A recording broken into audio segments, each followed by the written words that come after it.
Hey, what's going on, guys? Hope you are all doing well. It's been a long time coming. I've wanted to do movie night for such a long time now, but life has been extremely busy. I've been playing out with my band pretty much every weekend and sometimes a couple nights a weekend.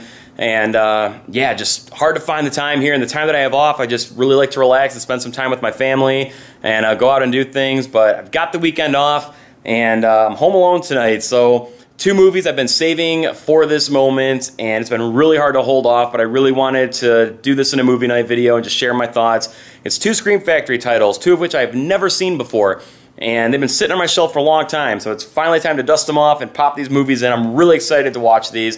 First one I'm going to pop in is Phantom of the Paradise, and this is a film I've wanted to see for such a long time, and just never got around to, and when Scream announced it, I jumped on it in a heartbeat, and it's been sitting there waiting for me to do this damn movie night. So it's going in. I'm really excited to watch this. Before I get started with that, though, I got to show this real quick here.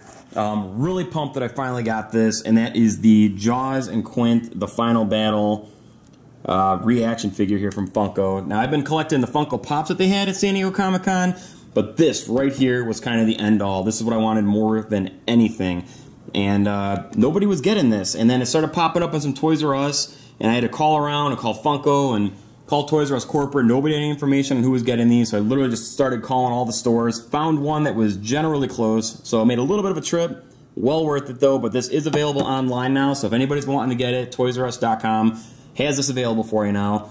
But, yeah, I just love this. Jaws is my second favorite movie, and got Quint inside the mouth there of the shark, and just so cool. The actual figure for this is the air tank in his mouth, which I'll grab that too, but this exclusive I had to have, and he's got the machete right there. Just absolutely love this here. Like the packaging on it. I think it's really pretty with the blue, and you know, it's very very true to the actual poster looking. Got the picture on the back there with Brody and the shark, and then the quote, you yell shark, we got a panic on our hands on the 4th of July. Just, oh man, I love everything about this movie. Getting these 3 figures soon too, the Quint, Hooper, and Brody.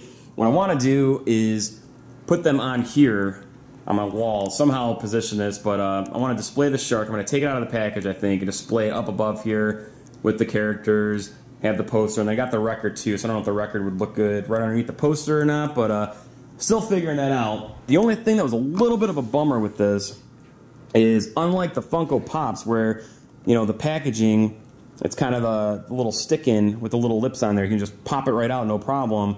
This here, it's just 2 little pieces that come over. It's adhesive. So I'm going to have to strategically get this out without wrecking the box, because I definitely don't want to ruin the box. You know, I'm never going to get rid of this thing, but, you know, I want to keep the box in good shape, too, because, you know, I like the box. The box looks nice. Got the Summer Convention exclusive sticker on there, but, man, so cool. I'm really, really happy to get that. I did not want to have to spend, you know, $80+ to get the one, you know, from the convention. The sticker doesn't bother me. I just wanted to have the toy. So really happy to have that. But it's time to pop in the first movie here. Let's get started with Phantom of the Paradise.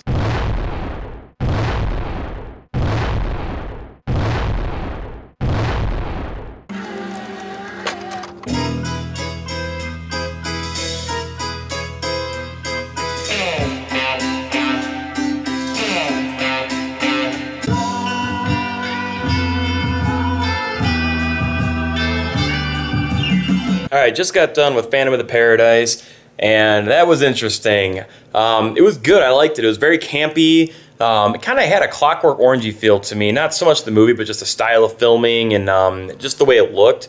Like the scenery and stuff, but it looked really nice on Blu-ray. The sound quality was good. It's pretty much a straight-up musical. I knew there was going to be music in it, but it's pretty much a musical film, and I liked a lot of the music in there. I thought the music was pretty well put together. It was catchy, it was entertaining. Basically, the story is this guy Winslow writes this, you know, full musical story about Faust who sells his soul to the devil, and it gets stolen. Some events happen, and he goes to basically take out and sabotage the paradise because that's where they're premiering his music, and he's not getting the credit for it. It's pretty much what the movie is, but it's just kind of all over the place and out there. The character of the Phantom and the guy playing Winslow, I thought, was really entertaining. Did a good job in that role. You could totally tell it's a total take on Phantom of the Opera and everything, but a more satirical version and a rock opera type, you know, movie and stuff. But Brian De Palma, you know, did a good job with it. He wrote and directed the film. I really liked the way that the film was shot and the scenery, like I said, and everything. One thing in particular, though, I don't know how everybody feels about, you know, the music industry and behind the scenes of what actually goes on, but the film definitely kind of dives into some of those things. And with this coming out in 1974, I thought that was really interesting because there's a lot of weird stuff that goes on, you know, in Hollywood and the music industry and all that, that, you know, people either choose not to believe or they just don't want to dive deep into and know. But there's a lot of weird shit that's going on, and this film dives into some of that stuff.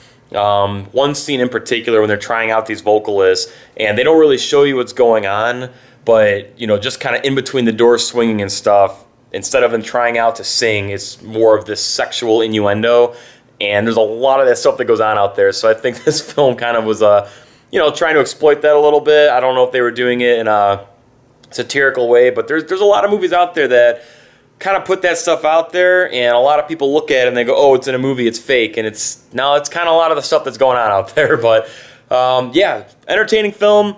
You know, yeah, I definitely would watch it again. I kind of really liked it. It's one of those films I think that the more you think about it, it's just going to kind of sit in there. You're going to think a lot about these scenes and things in there. But yeah, that's it. Phantom of the Paradise. Next one here, another one I've never seen, and I'm really excited to check this one out. Motel Hell. So let's go pop this bad boy in. So since Kristen and Riley aren't home, I'm feeling lazy. Didn't feel like making a big miraculous dinner or ordering out. So tofu needed to be used. The eggs needed to be used. So here's my little concoction. I just threw some tofu and eggs with soy sauce, General Tso, some pepper and garlic powder, and I think it's gonna be pretty damn good. So let's watch Motel Hell.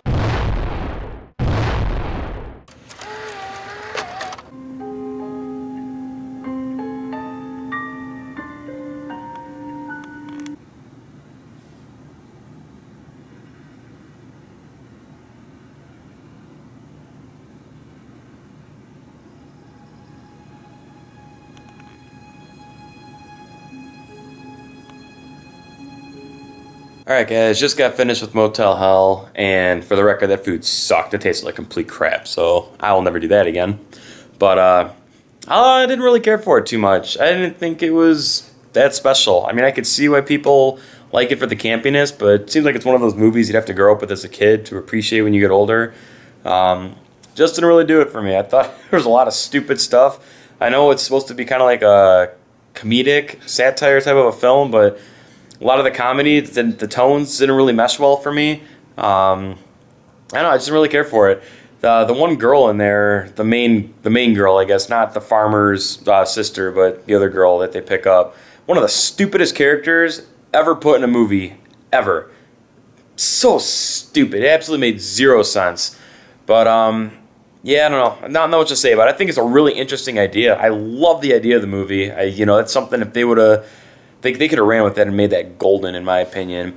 Almost a movie, I dare to say, could get some justice from a remake almost. Like if somebody took that idea, didn't have to remake that movie to a T, but just take that idea and just make it a lot better with better characters, then yeah, I think that could work. I think Farmer Vincent was an interesting character. I really liked his character in the movie.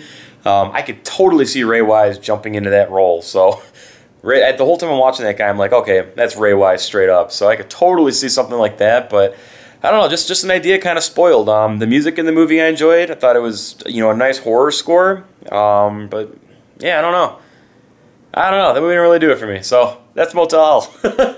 That's going to wrap it up though, guys. Thank you very much for watching. Hope you made it to the end of the video here. Phantom of the Paradise, Motel Hell, both from Scream Factory. Wound up pretty much enjoying Phantom of the Paradise. A lot of interesting stuff in that movie, and one that's been sitting on my head the whole time I was watching Motel Hell too. So not a big fan of Motel Hell though. So if you guys seen Phantom of the Paradise or Motel Hell, leave me a comment. Let me know what you think about those films. If you're new to my channel, make sure you subscribe. Thank you all very much for watching. Hopefully be doing some more movie nights soon here once I get some more free time, and got others that I definitely want to do a movie night for. So thank you guys very much. I'll catch you all next time.